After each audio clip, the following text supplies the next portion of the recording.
కేసులో కవితను అరెస్టు చేసిన సిబిఐ రేపు రౌస్ అవెన్యూ కోర్టులో హాజరుపరచనున్న దర్యాప్తు సంస్థ.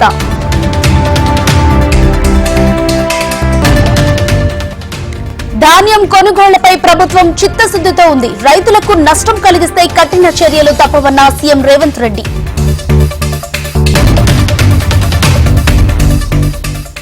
కాంగ్రెస్ వచ్చింది, కరువు మొదలైంది. ఎంపీ ఎన్నికల్లో కాంగ్రెస్ కు బుద్ధి చెప్పాలన్న హరీష్ రావు.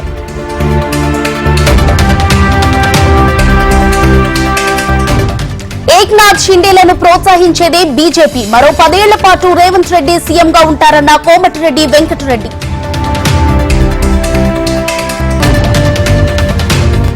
తెలంగాణ ప్రభుత్వం కులగణనకు కట్టుబడి ఉంది. బీసీల జనాభా తెలిస్తే రిజర్వేషన్ అమలు సులువవుతుందన్న మంత్రి పొన్నం.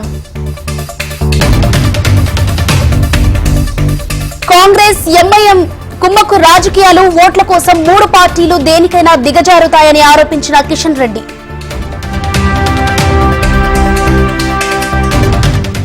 ఎన్నికల్లో గెలవాలనుకోవటం కుట్ర కిందకు వస్తుందా? సీఎం రేవంత్ కామెంట్స్ కు డీకే అరుణ కౌంటర్.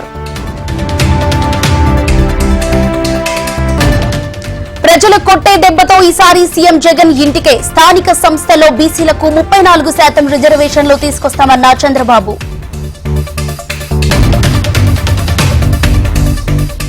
చంద్రబాబు పవన్లపై సజ్జల రామకృష్ణారెడ్డి విమర్శలు. పూటకో మాట చంద్రబాబు నైజమన్న వైసీపీ నేత.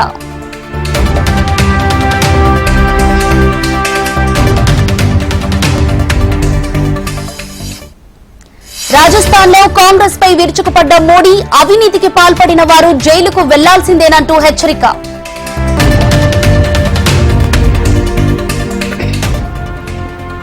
పారిశ్రామికవేత్తలకు కేంద్రం 16 లక్షల కోట్ల రుణాలను మాఫీ చేసింది.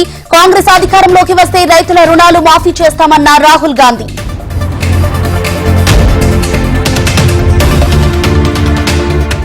ఓట్ల కోసమే కాంగ్రెస్ జై శ్రీరామ్ నినాదాలు. ఎంఐఎం ను గెలిపించేందుకు ప్రయత్నిస్తున్నారని అరవింద్ ఫైర్.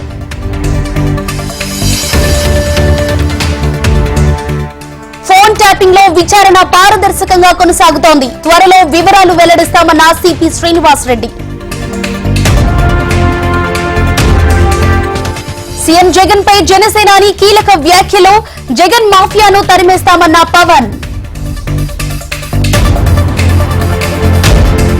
ఐఏఎస్, ఐపీఎస్ అధికారులను సీఎం జగన్ నియమించుకున్నారా? జనంలో జగన్ కున్న అభిమానాన్ని చెరపలేరని పురంధేశ్వరికి బొత్స కౌంటర్. 20 సీట్లతో పవన్ ఎలా సీఎం అవుతారు? పవన్ వల్ల యువత పాడైపోతున్నారని ముద్రగడ విమర్శలు. రేపు ఉదయం 11 గంటలకు ఏపీ ఇంటర్ ఫలితాలు. ప్రథమ, ద్వితీయ సంవత్సర ఫలితాలు ఒకేసారి విడుదల. రంజాన్ మాసంలో స్విగ్గీకి ఆర్డర్ల మోత. ఒక్క హైదరాబాద్ లోని 5 లక్షలకు పైగా హలీం ఆర్డర్లు. విశ్వకర్మ యోజనతో కేంద్రం బలహీన వర్గాలను ఆదుకుంటోంది. లోక్సభ ఎన్నికల్లో బీసీలకు అత్యధిక సీట్లిచ్చామన్న బీజేపీ నేత లక్ష్మణ్. తాటిపాక పశువుల ఆసుపత్రిలో భారీ త్రాచుపాము కలకలం. చాకచక్యంతో పామును పట్టుకున్న స్నేక్ క్యాచర్. తెలంగాణ టెట్ దరఖాస్తుల గడువు పెంపు. ఈ నెల 20 వరకు దరఖాస్తులను అనుమతి.